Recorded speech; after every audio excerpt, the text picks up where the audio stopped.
exponential laws and definitions. So obviously we have gone through some basics, but we are definitely going to get into some more complicated problems. But trust me when I say you might not find them complicated, especially if you understood all that you did in the introductory lesson. So do not worry that much. Don't be intimidated by the word complicated. Everything that I'm going to teach you, it is definitely going to make sense. You just need to make sure that you pay maximum attention and do not write as I'm explaining. Just watch and listen. You will have an opportunity to watch this same lesson again in case if for the second time you'll be watching it for the purpose of writing down the notes. So let's say we are raising a fraction to a power, and let's see how we work it out. Not that much complicated. So this is an additional law of exponent where we can say we have a base, let's name it A, then we have another base, let's name it B, and then let's say this is to the exponent of n. So always when we are dealing with the laws of exponents, please be aware that you need to always remember that even though it may not be written, but there is an invisible one there for each base. How do you know that you are now dealing with the laws of exponents, or you need to apply the laws of exponents?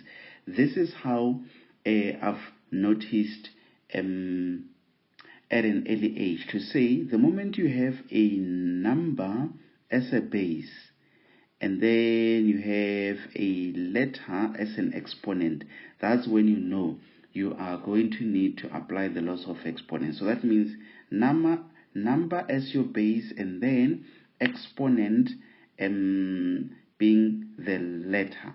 That's how you know you will need to apply those laws of exponents. But if it's vice versa, then you won't need to. It's in most cases where you may not need to. Okay, then it's fine. So this one, obviously we know that if we did not have this part, it was just going to be a to the exponent of n, because it's 1 times n. So the same applies here. It's just that you do it 2 times. So that means it will be that a 1 times n, it is n.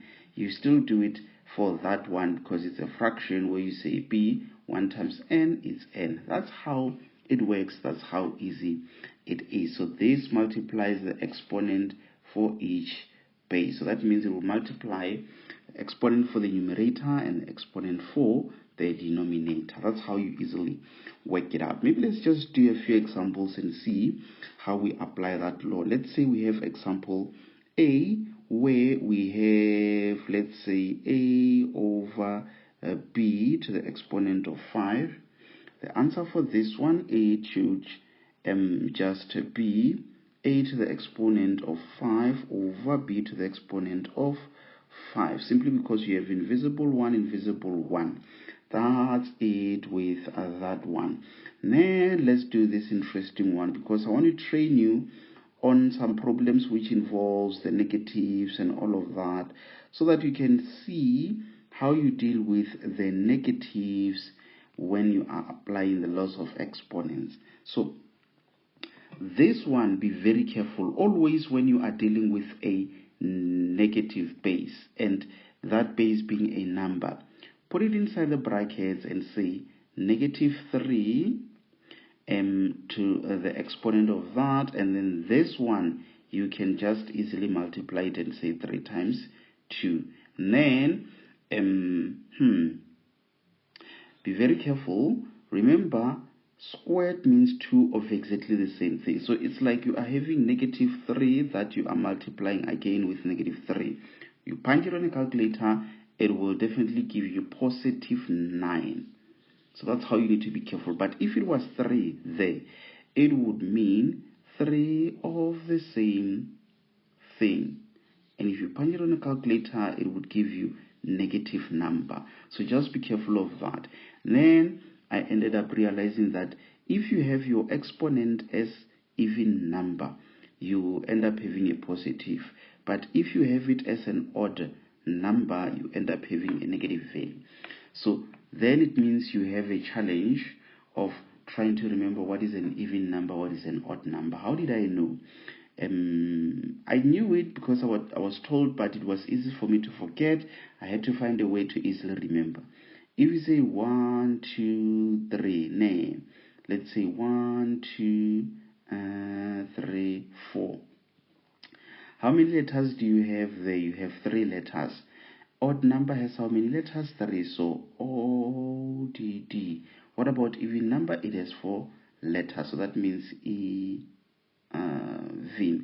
So these numbers with the multiple of, what is it? Not necessarily the multiple of 3. But how did I claim it? I think I said now this one. So that means from 1 you jump to 3. You jump another number, then you jump to 5. That number is 4. Then from 5 you jump 6, you go to 7. From 7 you jump 8, you go to 9. Those are the odd numbers. But this one, that increases by 2, or you just jump that 2, you go to 4. Then from 4 you jump a number, you go to 6. From 6 you jump a number. Those are the even numbers. I just don't know how to best explain it. But for me, starting from 1, if you keep on adding by 2, you will always jump to the what is it? You will always jump to the odd number. But if you start from 2 and you keep on increasing by 2, you'll always jump to an even number. But you won't need to worry that much about this. I was just telling you in terms of how I used to claim the odd and the even. Even now, I still remember it that way, to say 1, 2, 3, 1, 2, 3, 4, and then starting from 1, jumping to 3 odd, and then from 2 jumping to 4. Yeah, you can find a way to memorize it, but if you already know, it's fine. So now with this one, it's clear that we're going to have positive 9 over x to the exponent of 3 times 2. Definitely that is 6. Okay, then let's look at another example, being C. This time around, let's say you have 3x squared, you have y, that is being divided by, let's say, z to the 3, and then let's close and say that. Okay, not that much complicated. You just need to remember that each base has an exponent. A base, it's not necessarily a letter. Even a number can be a base. So that means our first base is 3, invisible 1, second base x to the 2, and then there we have that to the that. So that means this exponent of 3 multiplies each base, or the exponent of each base. So that means it will be 3 to the exponent of 1 times 3. Again, you have that letter x, 2 that you multiply by 3. And then you have y, where you have 1 that you need to multiply it by 3. This is being divided by z. Just don't forget to say 3. Again, you multiply it by 3. And it should be easy to finalize because you have 3 to the exponent of 3. What will that be? Let me quickly check. I want to guess and say it will be 27. Let's see, 3 to the exponent of 3. Oh, yes. Yes, it is equals to 27. Then you've got x to the exponent of that times that. It should be 6. Y to the exponent of that times that. It should be 3 over z to the exponent of that times that. It should be 9. So this should be the end of it. Not that much complicated. A straightforward calculation to perform. Maybe let's continue and look at some more to see if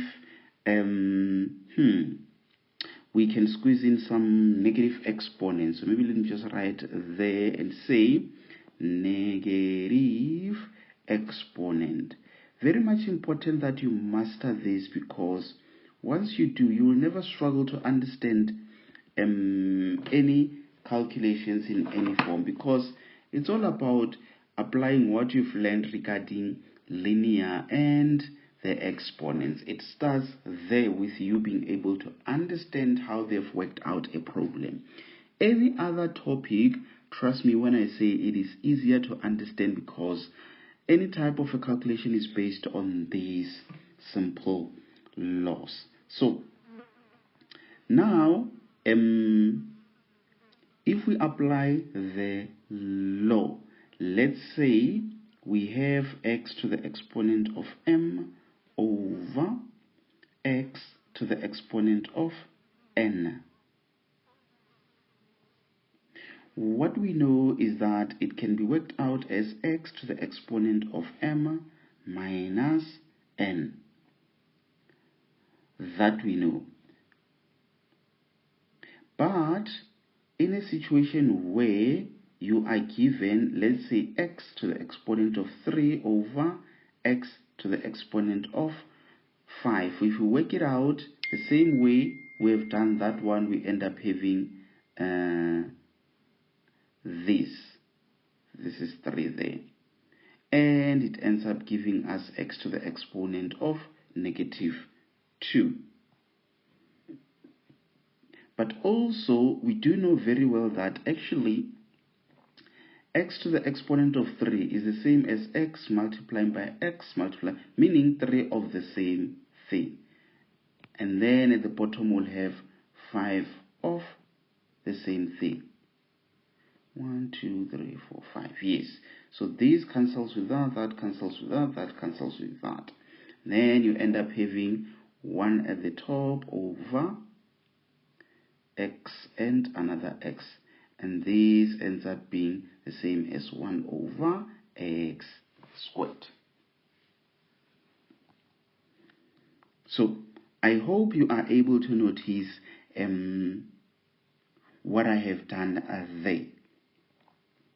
So in other words, based on that information, we can actually say if you are having x to the exponent of a negative number, this thing is actually the same as 1 over x to the exponent of positive that same number.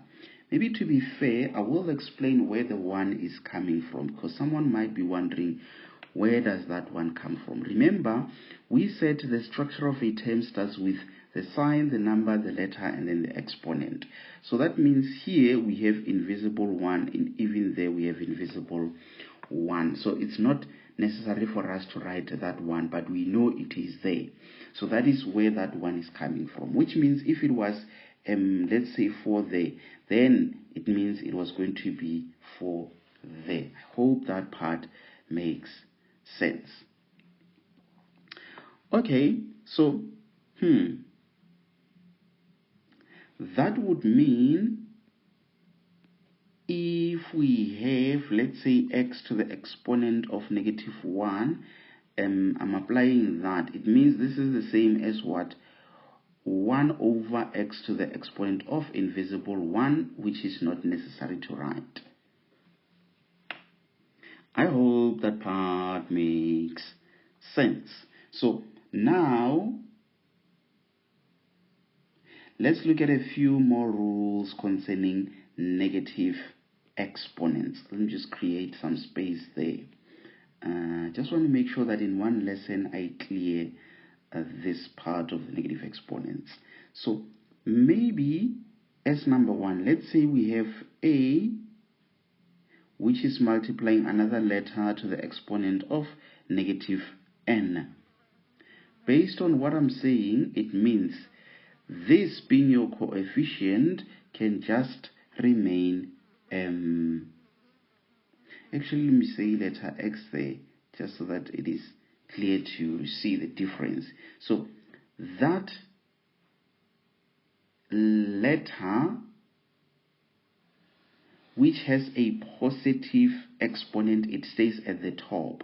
This one that has a negative exponent, it goes to the bottom. So in other words, we just want to convert any negative exponent to a positive exponent. So the one that has a negative exponent has to change the position. You will see as we continue. So let's say we have again a and then x to the exponent of n. Maybe let's divide this by b. Which base has a negative exponent? It is that one of x. So that means it is the one that will have to change the position. Changing the position, it means if it is in the position of the numerator, it will become the denominator. If it's in the position of the denominator, it will become the numerator. That's how it works. So that means you have a here that will stay because it has a positive exponent. This one stays there because it has a positive exponent. This is the one that has to come to this side, and that should be the end of it. Maybe let's look at another one. Let's say we have a over let's say x to the exponent of negative n. So which exponent or the base has the negative exponent? It is that one in the position of the denominator. So now it has to change position. So this one, it stays as it is. It is this one that is joining, but with a positive exponent. So it's like we don't want to see a negative exponent. The moment you see a negative exponent, then you have to rewrite it by changing its position. Okay, what if now we have a over, let's say we have b that is multiplying x, and then let's say to the exponent of negative n. Same thing, the a remains because it has a positive exponent, but it is this one that has to change the position. Most importantly, the b remains because it has a positive exponent. So you see now we have the positive exponents. So now maybe let us look at this last one, a very interesting one that I would like for you to pay maximum attention on. Let's say we have x that is being divided by, let's say y, and then this is to the exponent of negative n. What an interesting one. This one, let me not take a shortcut and say, remember we said this will have to multiply the exponent of each base. So that means you have x to the exponent of negative n over y to the exponent of negative n. So remember, you have that invisible one there and there. It doesn't matter even if you don't write it. I just wanted to make you aware. This one, be careful. You have this that has to change the position. You also have this that has to change the position. So that means y will go to the top as positive n, then x will go to the bottom having positive n. So don't be shocked in your textbook when they just skip all these steps that I've shown you, but all that they do is just to say it is the same as y over x, all of that to the exponent of n. I just don't have space, that's why I'm writing there. It's simply because the exponent of each base is still the same. You just swap. So it's like if you have, let's say, 1 over 2 to the exponent of negative 2. This thing is the same thing, but that goes to the top, that to the bottom, and then you just change the exponent to be positive. Just look at it carefully. You will realize that for me to end up having positive there, I had to swap these things. That's what I did there, even though I took a long try so that I could show you what happens, let's say, behind the scene. Maybe let me do just a few examples. Then from there, I think I will test you on different problems. Let's see. Okay, this should be fine. Okay, so now let's see. As the first problem, let's say you have 3x to the exponent of negative 2. Then this is multiplying y. Let's say this is multiplying, they say, negative 6 there, it's not a minus, but it's negative 6 to the exponent of that is x to the exponent of that. Then you have y to the exponent of negative 5. Very much important that you master this type of problems, because if you don't, you are definitely going to have a problem when other problems in other topics are being worked out. But trust me when I say, if you pay maximum attention, you will fully understand. How do I usually approach this type of problems? Don't panic, don't worry much, just work them out nicely. How do you work them out? Group them. Yes, just group them. Let's see. This is a coefficient, this is a coefficient. Let's group them together and say we have 3 multiplying. Be careful, it is negative 6. That's why it's better to just put it inside the brackets. Then now let's group the letters. This goes with that one. So that means we have that x to the exponent of negative 2 multiplying that x to the exponent of 3. So you are grouping them in terms of the numbers, and the letters of the same type. So now we have that y, and you work it out with that y. Here you have 1, and then you will need to multiply it with this y having an exponent of negative 5. So can you see? That is it. What is that times that? You can nicely model it on a calculator. Say 3 multiplied by negative 6, it gives you negative 18. You can write this negative 18. Then here you have that and that. It's like you have negative 2 that you need to plus it by 3. It gives you positive 1. That's why you write x to the exponent of invisible positive 1. Then when it comes to this one, it's like you have 1 minus 5. So 1 minus 5, definitely that is negative 4. Okay, so now we just need to apply that law of saying we don't want a negative exponent. The negative 18, it remains as negative 18 because that is not an exponent. And then the x has a positive exponent. It is this one of y that has to change the position, and that should be the end of it. Remember, it doesn't matter even if you wrote it as negative and then you have that over there. It is still the same thing. That negative can be anywhere. As long as it is there, it is still the same thing. Okay, so now let's maybe jump on to another problem and see how far we can go. So problem B, and maybe let's do one that has the fractions and say negative 4. Let's say x to the exponent of negative 3. Then this is multiplying y to the exponent of negative 3. And so you just need to know that normally between the letters they put a dot. That dot meaning they multiply each other. So even if they don't put it, just know that they are attached by a multiplication, which is that invisible dot. As long as you have different letters, they are always multiplying each other. Unless if there's a sign of a plus or a minus in between. So just be careful you are able to differentiate between a minus and a negative. So it's fine. Let's now try to work it out. This one, how do we work it out? I think that there is something that we can start with. You see this negative, it cancels with that one. And definitely, if you say 4 over 6, will it not give you 2 over 3? I think it will give you 2 over 3. That's what I'm thinking.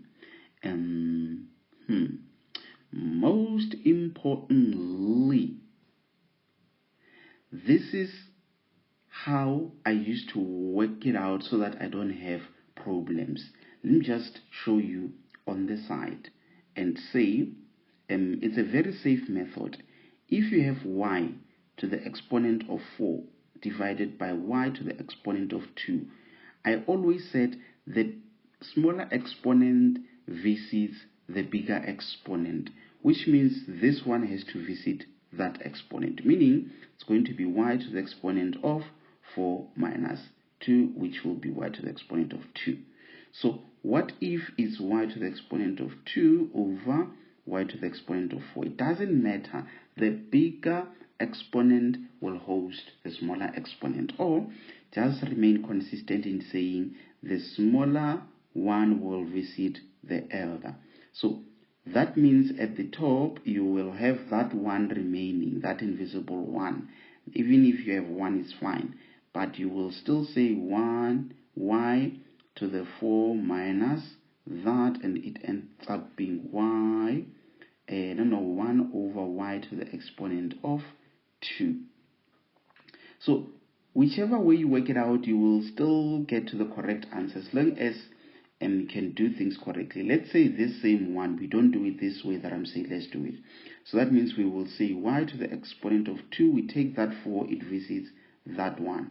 What do you get? You end up having y to the exponent of negative 2, because 2 minus 4 is negative 2. So you see now, we don't want a negative exponent. You will therefore remain with that one staying at the top, and then you will rewrite it like that. So same thing, but the only difference is how long it takes you to get to the final answer. So now it's fine. So let's come back to this one. It will only work if you know which number is bigger, because we say the bigger number visits, no, the smaller number visits the bigger one. So the question now is, if we deal with this basis of x, between negative 3 and negative 5, which one is bigger between the two? From what I know is that we come from negative 5, negative 4, negative 3, negative 2, negative 1, and then we get to 0, then 1, 2. Remember the number line. So you will realize that these numbers, they always increase in that direction. So that means negative 5, it is smaller than negative 3. Just like negative 3 is smaller than that. Just like negative 1, it's smaller than 0. And then 0 is smaller than that. This is smaller than that. 2 is smaller than that. And so on. So that means it is actually that negative 5 that has to visit that. And remember, it changes the sign.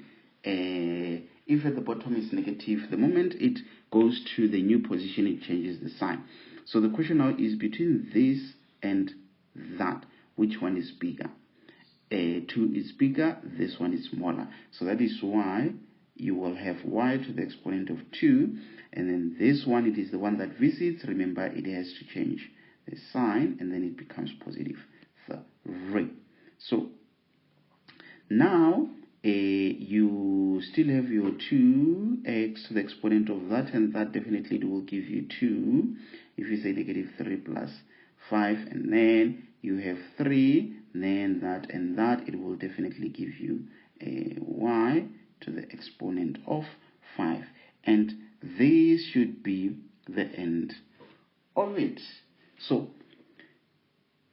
maybe let me do this one, which is supposed to be complicated. Not that it is, but remember, you might need to redo these same things that I've done, just so that at least you will be able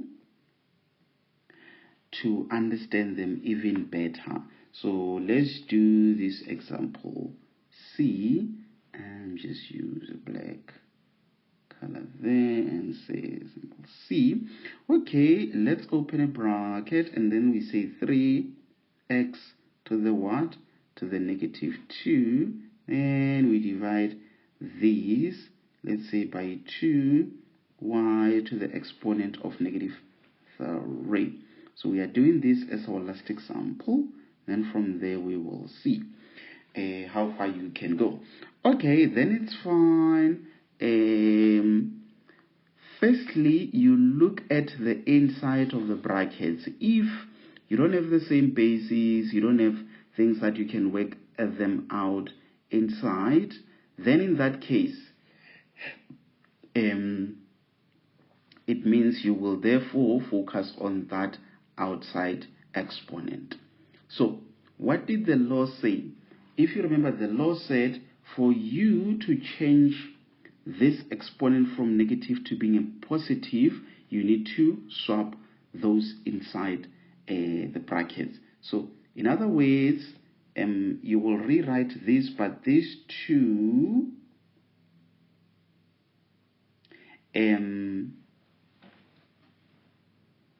y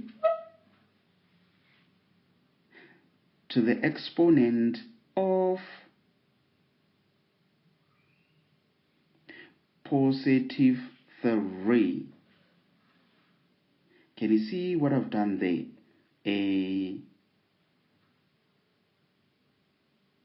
It went to the top.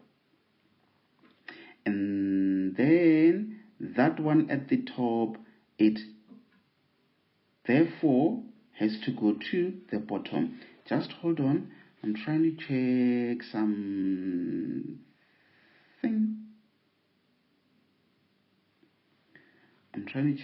Because if that one goes to that, it will also have to change the sign. Okay. I will need to apply this law correctly.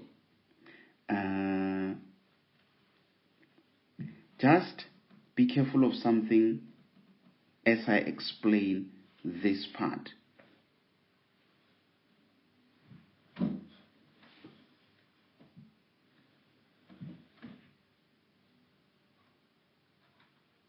It is actually those negative exponents that goes to the top as positive, and that one goes to the bottom as a positive. What a tricky one.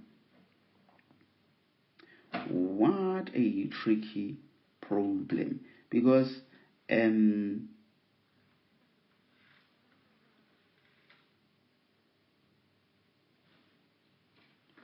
there are definitely multiple ways in which it can be worked out. I think the internal conflict that I'm having is whether I need to work it out in the shortcut approach or the long method. Definitely the long method will make you fully understand, but the shortcut, it will need someone who is experienced in order to understand, because I'll be hiding other important steps. Okay, let's just do it the long way, or let's do the long try. If you remember, I said this outside exponent will have to multiply each base. I hope you remember this part. Multiply that, and again it should multiply that. So let's just do with that approach. You will see that everything will make sense as we continue. So if we have invisible 1, then we have invisible 1. Do you already agree that we will have 3 to the exponent of that? And then here we will have x. What is that times that? It will definitely be positive 6. Divided by, if you say this, you multiply by that, we do not have 2 to the exponent of negative 3, where you multiply y to the exponent of positive 9, because it's negative times negative, it becomes positive. And you see what I've done there. So since I have actually multiplied, then it means I might not need those brackets, because I've already multiplied. So now you see what happens. We say these ones of the exponents, they will need to swap. So that means this 2 goes to the top, but with a positive 3. This x to the 6, it remains. But that 3, it is the one that has to change the sign, and then you have this y to the 9 remaining as it is. 2 to the 3, I think that is 8, and then x to the 6 over this one. I just remembered that we did it not long ago, and it is 27, and then you have that. So can you see the question is this something that goes into 8 and that 27? No. So that means this should be the end of it. And this is the long dry that I was talking about, even though it's not necessarily a long dry, but with the shortcut you definitely were not going to understand how we got to this final answer. But I'm just hoping that this way of doing it, it makes some sense. So how I'm going to test you, let me quickly check. It has been a lengthy lesson, but I just want to make sure that I test you not just with everything at once, but I will split it accordingly such that you've got level A type of questions, and then you also have level B type of questions. Let me just quickly verify here in terms of how I will work it out. Okay, then it's fine. I've figured out a way. So you might find that after you watch this lesson, you will just do, let's see, maybe 10 questions. Yes, just 10 questions, so that I will see how you perform. Then in case if you fail from those 10 questions, then I will be able to know that there is something that we need to look at and work on it before you do level B type of questions, which will be many, where you're going to do some more work. So let me just conclude by just refreshing your mind regarding the laws where we summarize or we conclude. So in summary, we said if we have a to the exponent of negative n, this should be the same as a to the exponent of positive n. And I'm sure you still remember that a to the exponent of 0 is 1, meaning anything to the exponent of 0 is 1. Nay, very much important, that one. What else do I need to remind you?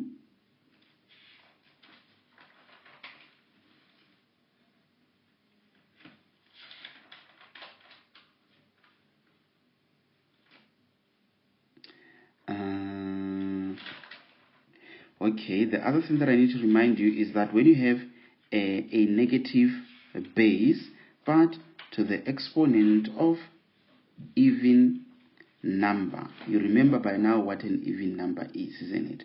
You will always remain with a positive base. And then again, even if you have a negative base being a letter, as long as you have even number there, you will just remain with a positive base with that whatever even number. What else? If you have a negative number here, if you have that odd number, you remember most, we discussed this. Then if you have a negative, that having a variable or a letter, as long as you have that odd number there, you will definitely have a negative, still have that base, and then whatever the odd number there. I'm just summarizing what we discussed. Maybe let me just remind you of those laws to say law 1, if you remember, it is that one which says let's say m and then to the exponent of n, it is the same as this where you plus their exponents. And then let's say law 2, it is this one where you say if we have that being divided by, this is supposed to be m, and then if we have n there, therefore we can simply say this is the same as a to the exponent of m minus n. And then maybe let's talk about law number 3, Where law number 3, it is that one where you are having bracket where it is easy because all that you need to do is just to multiply their exponents. Then you should be done by doing that. Law 4, yes, law 4 is the one that confuses many. It needs more practice. So with this one, this multiplies that and it also multiplies that. That's it. That's it. It doesn't matter whether you have a number or a letter. As long as you have different bases, then you will multiply. So let's consider this to be law number 5. I think this is what we did a lot in today's lesson, where we are having that. Still same thing. This exponent multiplies that base, even that base at the bottom. Yes.